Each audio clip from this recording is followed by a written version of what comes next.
वहाँ पे एक जेल है यार, सेलुलर जेल, जिसको काला पानी की जेल भी बोलते हैं। जी भाई। एक्चुअली उसके बारे में मैं जानना चाहूंगा यार, कैसा है वो अंदर से, आपने विजिट भी की होगी, तो प्लीज ब्रीफली थोड़ा सा मुझे बताइए। तो मैं आपको सेलुलर जेल के बारे में बताता हूँ। सेलुलर जेल का निर्माण था वो अंग्रेजों ने किया था। 1898 में उसकी नींव रखी गई थी और 1906 तक वो बनकर रेडी हो गया था। उसमें 696 या 700 के लगभग उसमें कमरे बनाए गए हैं, जो काल कोठरी बोलते हैं, जिसमें कैदी रखे जाते हैं, वो बनाए गए हैं।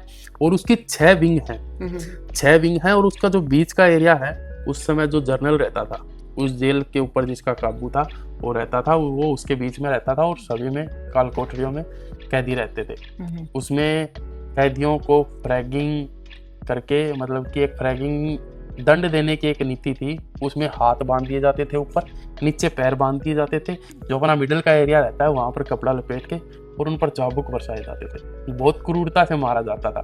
जो हमारे राजनयिक रहते थे उस समय, और जो बड़े बड़े जो कि लोगों को इंस्पायर करे आज़ादी के लिए, जो हमारे वो रहते थे फ्रीडम फाइटर्स, उनको उस जेल में लेके जाया जाता था। और सेलुलर जेल उसका नाम था, लेकिन उसको काला पानी की जेल के नाम से भी जाना जाता था। काला पानी उसको इसलिए बोलते थे, काल मतलब काल से जुड़ा हुआ है। उस जेल में जाना मतलब किसी के ऊपर काल टूट पड़ना, तो उसके लिए उसको काला पानी की जेल भी कहा जाता है। और उस एरिया को सारा काला पानी बोला जाता है। उसमें जो अपना वीर सावरकर है, वीर सावरकर को रखा गया था 1911 से 1921 के बीच में। वीर सावरकर की जो काल कोठरी थी वो मैं वहाँ विजिट करके आया हूँ। तो मैंने देखा जो जो थर्ड विंग है उसका लास्ट वाला कमरा है, उसमें वीर सावरकर जी को रखा गया था। और उस कोने के जस्ट नीचे, वो सेकंड बिल्डिंग पे है, तो जस्ट नीचे ऐसे कर्व बनाओगे तो जस्ट नीचे फांसी घर था। उसमें फांसी दी जाती थी। फांसी किनको दी जाती थी?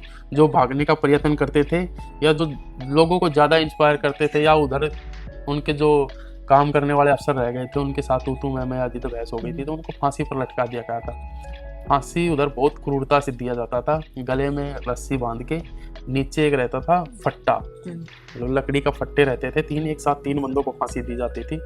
तीनों फट्टों पे खड़ा करके गले में रस्सा बांध के, एक हैंडल टाइप में रहता था, जैसे बड़ी गाड़ियों में गियर रहता है वैसे रहता था, उसको खींचा जाता था और उसकी गर्दन में उनको फांसी दी जाती थी। तो ये सब वीर सावरकर को अंदर से और मानसिक रूप से कमजोर बनाने के लिए उनको वो काल कोठरी दी थी और वहाँ पर फांसी दी जाती थी। आज सरकार ने इस सेलुलर जेल को एक टूरिस्ट प्लेस के रूप में बना दिया है। आज उधर जाओ, देख के आओ, आपको पता लगेगा कि हमारे फ्रीडम फाइटर्स कैसे कैसे रहे हैं। और वहाँ पर एक अलग से कमरा बनाया गया है, जिसमें वहाँ पर जितने भी कैदी रहे थे उनके बारे में उनका नाम लिखा हुआ है, उनका बाकायदा स्टेट लिखा हुआ है, डिस्ट्रिक्ट लिखा हुआ है अलग से। और उनकी छोटी छोटी तस्वीरें भी लगाई गई हैं। किन की तस्वीरें नहीं है, वहाँ पर क्वेश्चन मार्क बनाया गया है और नाम लिखे।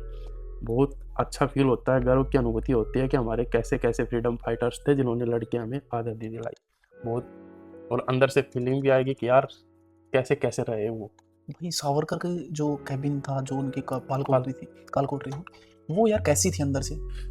अब मैं सावरकर की काल कोठरी में जैसे ही आप एंटर करोगे, वीर सावरकर उसमें सेलुलर जेल में एंटर करोगे, एंटर करने के बाद में जो वीर सावरकर की काल कोठरी है वो राइट साइड में पड़ेगी।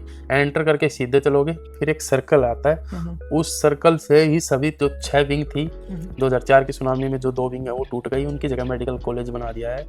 मेडिकल फैसिलिटी भी जरूरी है वहाँ के लोगों के लिए।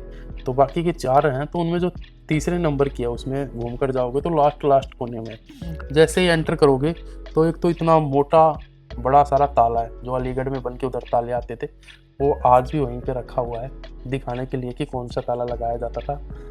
जो अपन दरवाजे बंद करते हैं उनमें जो सांकल आती है, वो इतनी मोटी सांकल कि दोनों हाथों से पकड़ के उसको बंद करना पड़ता था। और उसका हाथ ना पहुंचे कि वो खोल लें, इसलिए वो थोड़ा अलग से बनाया गया था, डिफरेंट तरीके से, जो पुराने ज़माने की हवेलियाँ वगैरह होती थी उस तरीके से बनाया हुआ था।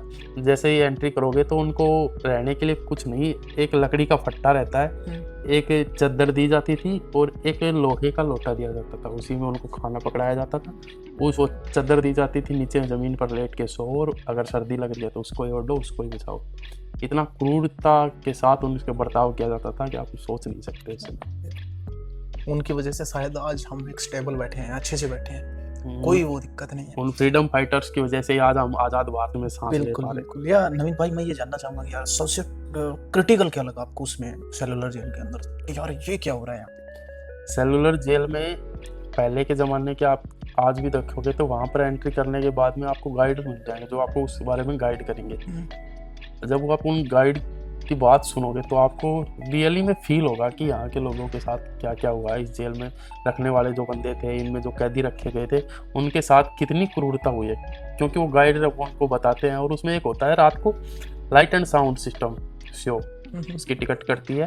तो अगर आप वो देखोगे तो आपको रियल में 45 मिनट का रहता है, रियल में फील होगा कि हाँ उसमें सब कुछ दिखाया गया है। लाइट एंड साउंड सिस्टम में कैसे कैदियों को मारा जाता था, उसमें एक अलग से जगह बना रखी है कि जैसे हमारा कोल्लू का बैल चलता है ना, वैसे ही लोगों को चलाया जाता था तेल निकालने के लिए। और नारियल की खेती ज़्यादा होती है, तो नारियल को तोड़ के और एक पत्थर का एक बर्तन जैसा बना रखा था, उसमें नारियल डाल के जैसे कोल्लू का बैल चलता है वैसे ही आदमी को उस डंडे पे बांध के वो चलाया जाता था। अगर रुक जाता था तो उस पर कोड़े बरसाए जाते थे। ऐसे ही अगर कुछ गलती कर दे तो हमारे बोरी आती है ना, बोरी जिसको अगर लग भी जाए तो खुजली हो जाती है, उसके कपड़े पहना दिए जाते थे कि वो सारे दिन खुजली करता है। तो इतना तरीके से उनको प्रताड़ित किया जाता था, बहुत बुरा था।